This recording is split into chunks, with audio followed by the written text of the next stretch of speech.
Sitting on the orange couch. The orange terracotta? Terracotta couch, yes. Terracotta? Terracotta. How be you? It's very early. None of us have slept. We're good. We're fine. Can you hear it in our voices? What a race weekend, by the way. What a race weekend. I love Hungary. I was really annoyed with myself because I stayed up. Well, no, I didn't intentionally stay up because usually you know me, I need my sleep, and I've just not been sleeping lately because I've just been away again. But I was like, oh, fuck it. It's on in half an hour. I may as well just try and stay up. 10 laps in. Woke up and I was like, what did I miss? And I was rewatching it at like 5 a.m. because I had to be like somewhere like, I don't know, whatever fucking early time I was there. And I was like, oh my God, I missed so much. Like, I reckon I fell asleep probably lap 15. Not intentionally. Like, I woke up with my phone in my face and something else was playing on KO. Yeah, that's the worst. Yeah. And you know when, like, KO rolls over to the next thing and I woke up. Like golf or something? I think it was like some, like UFC or something. I don't know. I don't even know. But it was something, like, really rogue in my ears. I was like, ah. Unless it's daytime, the phone is not an option. Yeah, but I couldn't get it on the TV. Yeah. It was one of those, like, stupid hotel TVs that you can't stream to. Which, even if you could stream to, I'm not really tech inept to be able to work out. You mean you're tech inept? Is it? Ineptism means you can't do something. Oh, that. Anyway. But it was a great race. And before we get into the race, we need to talk about the news. We actually have big news at the end of the pod, but the news. Oh, my God. The Malaysian news. Okay, so... It was everywhere. Malaysia is back, but it's... Malaysia is back. Bahrain is back. So Bahrain obviously was cancelled earlier in the year. Wild scenes, which we knew would happen. Obviously, Qatar and Abu Dhabi. Yeah. Still up for le debate. Baku is currently still going ahead, but... Baku. Which... Say one. I was super confused because I was like, hang on, is Malaysia replacing Baku? But it's not. It's... The Bahrain Grand Prix is just going to be in Malaysia. It's like the Gulf Air Bahrain Grand Prix in Malaysia. I think that's what they've called it. Is that the name, the full name? Oh, it's awful. It's kind of... How do you feel about it? Because I think it's like a little bit... I mean, I'm glad... Oh, sorry. I'm glad that it's back in Malaysia. I think that's really interesting. But also... You know, did you see all like the memes of like the F1 was posting like Michael Schumacher going around the track with Lewis Hamilton? That was kind of like, oh my gosh. But so many iconic moments. Malaysia doesn't really get any credit. But they've had the purpose-built track already. They've had MotoGP there. It's all ready to go. Yeah. So it makes sense. Is there room? Like, it's kind of like a free test almost. Being like, can you guys do it again with no commercial commitment? We'll bring everything in and we'll test it out. Yeah, I think this is a fantastic test. A lot of people have been saying, bring back Malaysia. Obviously, it hasn't come back for whatever reasons that may be. But like you said, it's ready to go. Yeah, we haven't seen Malaysia since I think it was 2017. I just wanted to double check that. 2017. Also, so many iconic moments. There was like a moment with Kimi Räikkönen where he went and ate an ice cream in the middle of a rained out race. He's just an icon himself, isn't he? It's like tropical storms in Malaysia, so we get a lot of that kind of drama. So what time of year is it? It's October. Yeah, it's October. It's like the beginning of October, which I think is just... That's not rainy season. Just after rainy season, but it's tropics. It's the tropics, you know? You never know what you're going to get. I think it'll be a good test because maybe this is like a good contingency plan. Maybe this is a way Malaysia can go, hey guys, like, what about us? We got it ready for you. I'm excited. Would you go? I would love to go. I don't know if it's commercially viable. Maybe like next year if they do decide to have it there, because we just don't know what's going to happen with the world. No. At least that's the beauty, is the fact that we have another race closer to us, and regardless if we don't go, it's going to be at a great time. I know, it's wild that it's summer break now as well. What about you? Do you want to go? Not really. No? No, I don't know.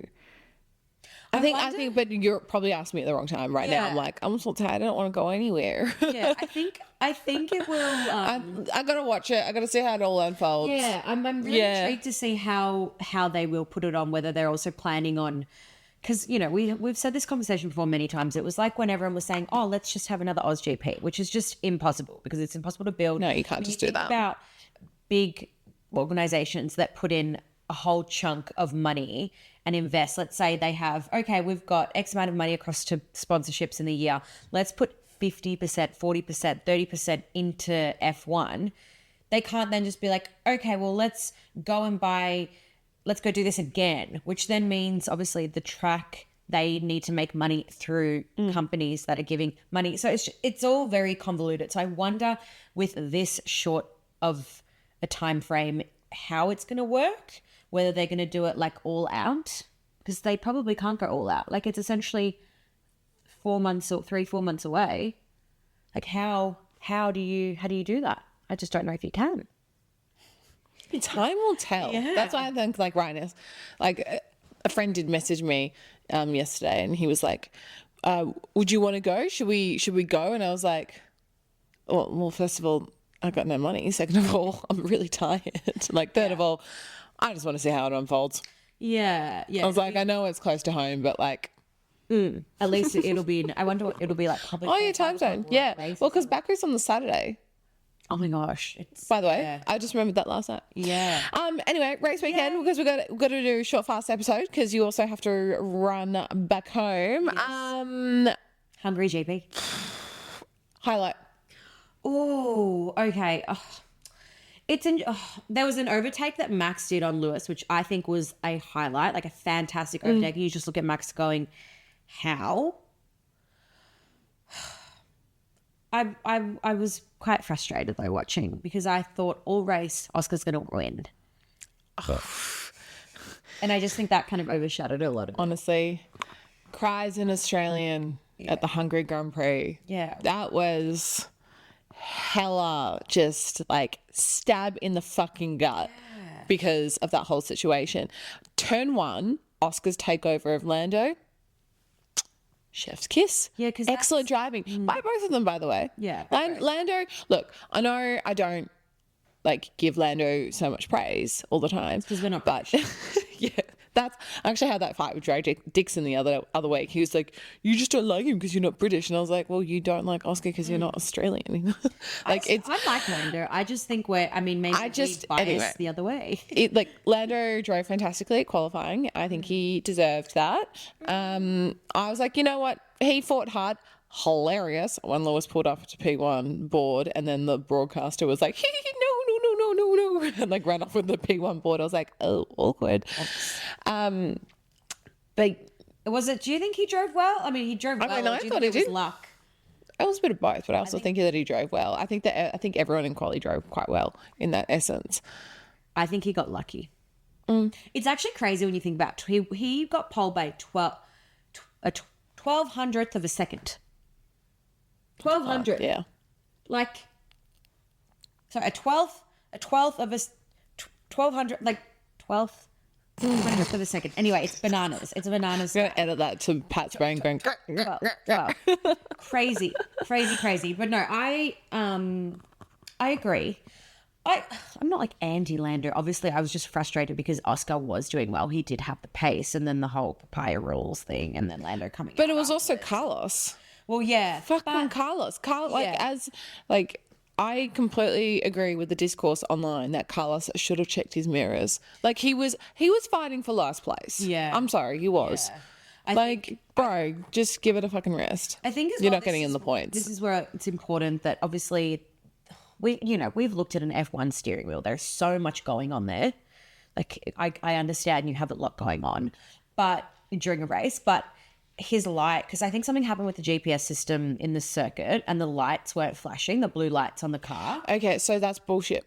So in terms of the steering wheel, he should know exactly where it is, muscle memory. Because correct, agreed. Fun fact that I did not know before, but I learnt when I was at Red Bull, is that every steering wheel is made customized to the driver to mimic the exact steering wheel that they had when they were go-karting. So even when they move teams, so that it's just muscle memory that they know exactly where that button is. Yeah, no, I mean more so when because basically what happened, there was a blue flag, and when there's a blue flag, nowadays the steering wheel flashes blue. So that way they kind of have like a double way to clock the blue light that the blue flag that they're going to get lapped, because Carlos was going to needed to move out of the way. Oh, you're saying it didn't flash? Yeah, because there was a GPS error. That's when the race... Toto Wolf. There was a GPS error. They're all Teletubbies, the engineers. Yeah. No, well, I think that's when also drivers need to kind of revert back to old school methods. Like there's obviously someone, like there's the lights outside the track, and there's also the flags. Yeah, we're relying on tech too much. We're relying on tech too much, you know. There needs to be full proof systems. So when I was driving around England, I was in a Mercedes CLA, and the electronic screen, like 3/4 of it, oh no, half of it just died. And you know what was on that side that died? The speedometer. Oh gosh. And I was like, okay, what do I do? You just I was like, what the fuck do I do? I can't revert back to old school, like the clock. Yeah. I was like, this is fucked. Did you have an old school like? No. Oh, that's so no. I was like, oh my gosh, that's so funny. What would you do in that instance? I mean, Just feel it. You feel the car. Lock in. I mean, that's what I was doing. She gets another fine. I have to translate for her. Well, thankfully this one's in English. And it's not Roman lawyers coming for me being like, pay this fine or you're not coming back in the country. It's like maybe like country roads, maybe. It was half country roads, and it was also on, I think it's like called the A4. Okay. Whatever it is. Well, no, in 2 months. We'll find that one anyway. Wait, what was your favourite moment of race? Okay, my favourite moment was definitely watching Oscar. I thought that was just a really, you know what, it was an exciting moment for Papaya in general when it was the two of them battling out for 1-2. It's been too long. It had been too long. I just thought it was great. I had a chuckle at George Russell, but also then him fighting back for P7. Impressive. That's me clapping because, you know, credit where credit is due. Wow, you're giving George Russell credit? That's a first. I know. I just, you know, anyway. There is a part of you that feels for him, right? And also, I did find it fascinating about all of Aston Martin's changes because I was like, I'm sorry, did you just build a new car? Essentially. It was like, what, 16, 17 upgrades? Something like that. It was wild. But yeah. I just don't know. There was also some good commentary as well. Yeah. Like, you know, like the broadcasting just has some really good moments. That's like, and some great memes to come out of the weekend, which makes great you know what's a good weekend when like the internet starts popping off with all of that. Great memes. Well, it's funny because the whole situation with Carlos and Oscar, I think part of the reason as well was I think Carlos actually got overtaken by Fernando Alonso. And that was also they part were of the fighting reason for last place. he was so thrown off because he was like, what just happened? The slowest car overtook me. Yeah. So he probably wasn't even thinking about Oscar. Poor Carlos. There was some great memes. I think it's interesting. I mean, I'm no engineer. I do think really? Did you not get an engineer degree whilst I've been away? No, I think it's like obviously they have their reasons for doing their things, but I just think that bringing 16 upgrades to the car is too much. It's like when Ferrari a couple of races back brought 11 upgrades, and isn't it just basic science that when you want to test something, You test one thing at a time. you test one thing at a time? And obviously they would have systems in place to Yeah, test they would have things. been testing these things for a while though. Yeah, but I'm like, I guess they're just trying to do as much as they can.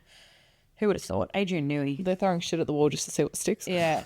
No, past. Is it past at the wall? In both. I think there's... Why would you throw shit at the wall to see what sticks? I think, is it like a... I can't imagine that. when they say shit, they don't mean poo. I think they just mean sorry, rude and Australian in me. what's the word? Like just things at the wall. Throwing things at the wall until they stick.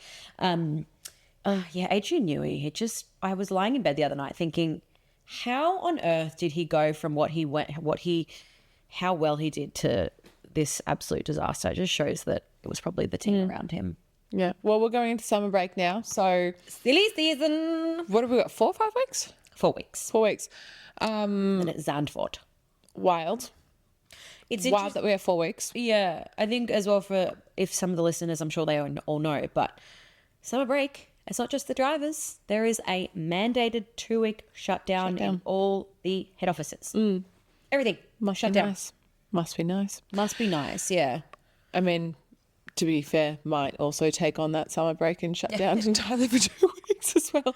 But usually, like historically, this has always been silly season and silly things happen. But like the last couple of years, silly season has not sillied. We've always come back after silly season and been like, did you see anything silly? Yeah.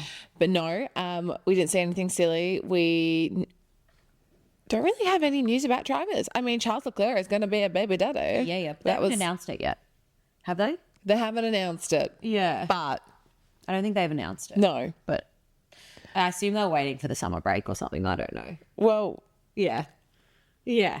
I don't want to comment on a woman's body, I know. but she's visibly pregnant. Yeah. Yeah, she is. That Poochie dress was so cute. And she knew what she was doing when she Yeah, walked of into the course. paddock. And it was fun. Everyone was like skirting around it, just taking photos of her. She was everywhere. And it was like because no one can comment. That's the I hard know. thing. I But kind of it's love like, it though. I'm like, yeah. I kind of love it, but also I do think it's hard when it's like Of it course. is like that is her announcing it Yeah, of course. without having to say anything. I know. I agree. It's funny though. You're like, I don't want to comment, but you are like Yeah. you are pregnant, right? Yeah, I wonder when they'll be due. Actually, it was funny as all the photos that popped up of Leo Leclerc. Oh, pissing? He's like peeing in front of the Red Bull garage. She's like, That was funny. And then Red Bull put up a sign saying Leo Leclerc peed here or marked himself here. marked his territory. Marked his territory. Now, Red Bull, Oscar, do we think there will be a little announcement? I am feeling like maybe this weekend could have been a catalyst for Oscar to just be like, throw in the towel. Not that it happens that quickly, although I do still, as interesting as it would be if it happened over this silly season, I actually think it'll probably happen at the end of the year. I think that Esteban Ocon might get the boot. Yes. I mean, that's sort of been bunning around for a while that Esty Bestie won't be continuing. That's probably going to be the news there. I think the same thing could be happening with Cadillac. Could Checo also be getting, saying this won't be his last season? So I would think it'd be him, Checo.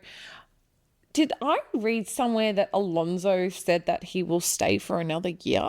Yeah, I saw something. I was like, that bruh. man is just... Bruh, read that, like, not you read the room leave, but like that car. Do you know what though? He's just like sitting there checking in his cash. He's like, I've been a world champion. I've won races. I'm good. Like, I get to just Give it to someone else. rock up. I know. Give the opportunity to someone else. I know. I agree, but he's just thinking money, money, money, money. Those Paganis aren't paying themselves. No, they're not. Now, also, before we go into our last bit of news, just a little update. Kimi is now 50 points clear of Lewis and 59 clear of Russell. I was So, going to say, we haven't even spoken about Kimi. oh yeah. Well, Kimi's Kimi. Kimi. He just makes you happy. You watch him and you're just like, fantastic. Did you watch him on the podium? Fantastic. Yes, but I don't remember what did he do. I was watching him. I didn't pick it up. During the anthem, I was like, this is hilarious. This just shows like maturity, age. He, it's like supposed to be like a serious moment when the anthems play, even though like you're smiling. And so like Lando's standing there with his hands like behind his back, national anthem. And then Kimi's going like, down to his team because he probably and wasn't. for those that are listening, he's like giving a thumbs up and he's like laughing and like waving and laughing. I wonder if maybe his sister was there or something. But I was like, come on, Kimi, anthem. Who's going to tell him? Some respect. Who's going to tell him? Who's going to tell him? But I love him. He's going to tell him? He's just incredible. And the fact that he ended up getting P3 just casually, I'm like, I know. It was like, that's what I'm saying. It's just like a casual win for him. He's just like, yeah, I'm great. yeah, Whatever. 50 Like, points and then clear. like in the press conference, everyone's like, what are you doing for summer break? And him and Max just point at Lando, being like, just ask him. And Lando's like, it's none of your business. And Alex Earl has been posting all over her TikTok that she's like, I'm off to Europe for a month. Okay, queen. Okay. Interesting. So, I mean, interesting. And meanwhile, Kimi was like, just wants to go karting. yeah. Like, oh, well, that just shows. He's a kid. Well, I was going to say Max Verstappen energy as well. It's like your job is driving and you just want to keep driving. Yeah. That is how champions are born. Well, speaking of mic drops, over to you, Patricia. I can't do it. I can't do it. Guys, I have some news. She's pregnant. Not pregnant. I have decided, God, it's so weird to say this. I've decided to leave Paddock 43. Feels so strange. It feels strange. No comment. No comment. Look, I love what we've built. I love it. It's our baby. But my time has come. I just need to... I think sometimes in life, even though you love something, you have to let it go. You know? And sometimes things like run their course on a personal level. Elle's going to stay. She will be here. And she might have me on every now and then. Yeah, I'll be like, Pat, get the fuck here now. We're getting on the terracotta couch. Your ass No, at work. yeah. No, I definitely want you to keep coming back. Yeah. Look, who knows in the future, but I just think at the moment for me, I just need to focus on myself. And you might come back in the future as well. Yeah. Yeah, you might. No, like, I hope you do anyway. Yeah. You never know. You never know what can happen. But just for the moment, I really need to just focus on my own stuff. And yeah. And I think like time, time is money. And that's what I was going to say. Like, doing this podcast has not been easy. This year has particularly not been easy. I've not made it easy because I've been away so much. Yeah. The season hasn't made it easy. That's been hard. And I think that's important to note for anyone. Like sometimes, you got to know when, where to invest your time, especially when, you've got a 2-year-old and, working everything out. And I 100% support you, but I'm definitely sad. But like, I get it. Look, I'm sad too. And it wasn't an easy option. But yeah, like time is so precious and limited, you've got heaps of stuff going on. We love sitting on the couch and talking. I know sometimes we don't even record. We're like, shit, we only have like 15 minutes to record now. But I think as well, especially with what we do, it works better when we're together. Definitely. And it is a big time investment and time commitment, and it's a lot of editing, and I just can't make it work. I'm sorry, guys. But anyway, I'll be around. Find me on my socials. And I can always come back and sit on the terracotta couch. So I'll be obviously just running the show solo moving forward. I have started lining up already people to come on co-host with me day by day. But I probably will take a 2-week break anyway, because I am also just like so fucking cooked at the moment. Yeah. And nothing really happens the next 2 weeks. So pick back up. But yeah, there's no love lost here. I'm going to miss you. I'll miss you. I mean, I literally live down the road. So. I know, but this is our thing. This is our baby. We're super proud of it. It was a hard decision. Yeah. But I think this is a good life decision, as in like good life lesson for a lot of people. Yeah. Because a lot of people might be... I think it's the same. It's almost like even like a relationship or, a job. Like it's interesting as well, because I was saying to Peter, I've obviously left jobs before, had a long corporate career. But this is yours. Yeah. That's what's different. It's also not granted as well. I was like not happy in the jobs that I was in. But but you had Stockholm syndrome at those places. Yeah, you do. You really do. But I think it's hard, especially, because we built this. Like Paddock is our baby. I always say, I'm like... Gabrielle, baby number one. I mean, even though Paddock came first, like having a business is like a baby. And it's been so tied to what we do. And I don't want to say like for me in particular, not necessarily my identity, but I guess like our jobs are a part of our identity. I, essentially left my corporate career to do this. But onwards and upwards, I'm just going to focus on my own stuff for now, and we'll see what happens in the future. Yeah. But thank you guys for listening to I'm not signing off yet. Well, I was going to say we don't really have much to talk about on this episode. No, I was going to say thanks for the journey. Thank you. It's been a long No, don't. Otherwise I'm going to make a video montage, but then people are going to think that you've died. Literally. No, No, we're not doing that. Pat will be back on the couch as a guest. She'll be forced every now and then. Probably on this couch drinking champagne at some point. Yeah, I mean, champagne parties. I love a champagne. Yeah. Yes, so it's sad, but it's also positive because it's exciting for you. Yeah. Yeah, who knows what will happen. All right. Thank you guys for listening. Don't forget to subscribe, share, love, feel, all the above. And enjoy your work summer hard. breaks. Yeah, enjoy your summer break, everyone. Bye. See you in 2 weeks' time.